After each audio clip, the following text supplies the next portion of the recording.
Is warehouse automation worth the investment? Topic of my conversation today with Jan Bednar. He is CEO of Shipmonk. Hello, Jan. Hey, Bob. How are you?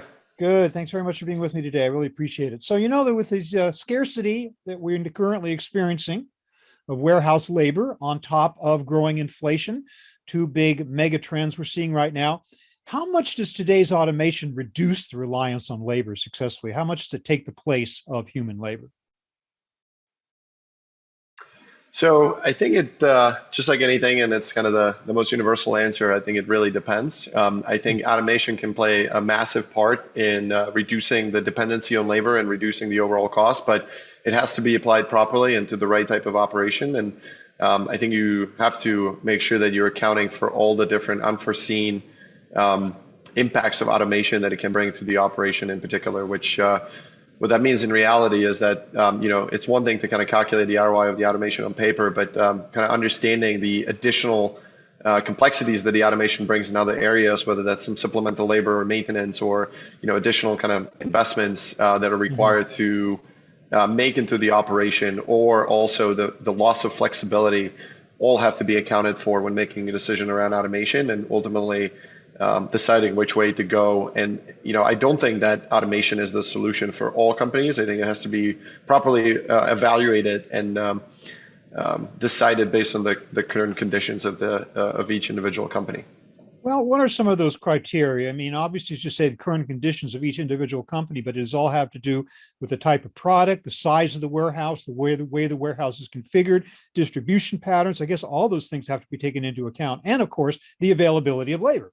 Right. Yep, absolutely. I think all of the ones that you mentioned, Bob. I think the key element is predictability and stability of the business, right? So like one of the reasons we've had a difficult time investing in automation in the early days is because your business changes on a monthly basis. And one of the things that I think any logistics or anybody with an operation needs to maintain is flexibility. And once you implement or invest in automation, you're planning your ROI over the next 1, 2, 3 year period.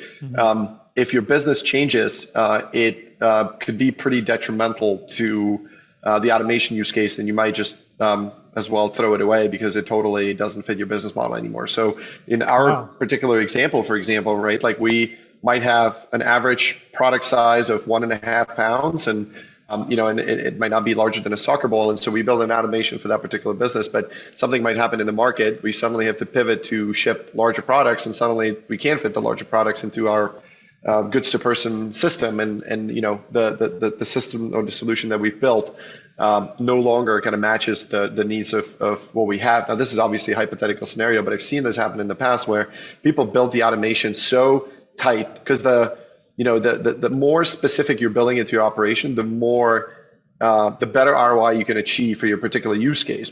And the more flexibility you leave, maybe the less efficient you're going to be, but you can ultimately drive. People want to keep that flexibility because otherwise, like you're just kind of locking yourself in a box and can't get out of it. So I think, keeping the future in mind and thinking through the different scenarios of what could happen with this automation solution if my business changes in all these different directions, I think is very important. And so I think one of the most important elements when evaluating automation is actually flexibility and its predictability of the company, to make sure that like you understand where your business is going to be 2, 3 years from now, to choose the right solution. That's a tough thing to guess now. I mean, 2, 3 years ago, we would never have assumed we were going to be here. So certainly you can make those plans, but they go by the wayside when something happens like COVID-19.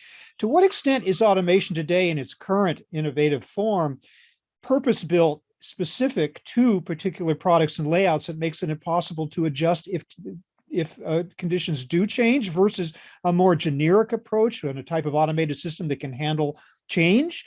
I mean, is that available on the marketplace and a good investment then? Yeah, it is. And I think, a lot of people, when you say automation, I think most people kind of think through robotics and goods to person systems and automated, forklifts.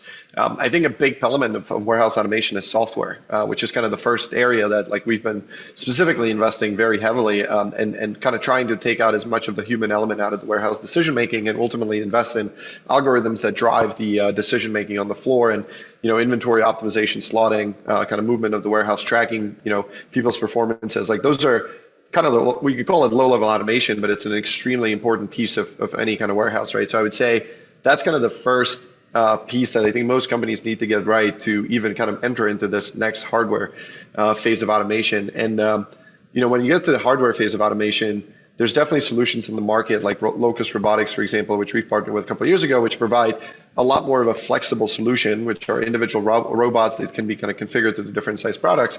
And although it's not the most highly performing level of automation, it requires fairly low investment. It's very flexible, and you can kind of move it if you if you need a bigger building. Relative to, let's just say, a goods to person technology, right? Which we're now exploring as well, just because of the scale and like kind of how much we're growing. But and we do have a segment of our business that's a lot more predictable now. So you can get a much higher throughput with a much higher investment, but you don't move that anywhere. And that's kind of where a goods to person system, obviously you're kind of buying certain size tote, and if your product size changes or your mix changes, it could totally change the ROI calculation. On the other hand, doing nothing is not an option for most organizations either, because if they don't have the labor, if they need to make changes, and they do have incredible demand, like so many consumer products producers have now, you got to do something. So some degree of automation is probably in everyone's future, or it's just a question of what, right? Yeah, I think I actually disagree a little bit with like everybody has to do something. I think it just really depends on the business model and the type of business that you're operating in. I would say if you want to be competitive and you're let's just say a 3PL or somebody that kind of relies on the warehouse operation as your core business, I do think that automation, whether that's software, whether that's hardware, is in people's futures if they want to be competitive, because otherwise they're going to be put out of business. But I do think there's a lot of companies, which actually is the most amount of businesses that operate in warehouses, which are smaller, whether they're smaller distributors, mom and pop stores, or any kind of businesses that labor is not their biggest expense, and they might have their own operation, but automating anything at a low scale becomes a very, very difficult task, and that's where kind of using more of a software solution is probably a better fit for them than thinking about robotics. And companies sometimes get bogged down like trying to reduce their labor costs in half in their warehouse, but their warehouse for a company that sells high-end auto parts could only be 5%, 2% of their entire cost of goods sold, right? So for them to try to optimize and reduce their cost by 50% doesn't have any impact, right? They might be better off trying to focus on spending money on R&D or development of their products rather than kind of optimizing this. So I really think it depends on the type of business. In companies like in businesses like ours, which obviously we're providing logistics fulfillment services, we have very thin margins, right? So like we cannot ever get to a place where our cost is 30-40% higher than our competitors, because we never would be able to be competitive. Yeah. Hopefully that makes sense. Interesting. So where do you think is the biggest area of opportunity with applying automation in any aspect of the supply chain today?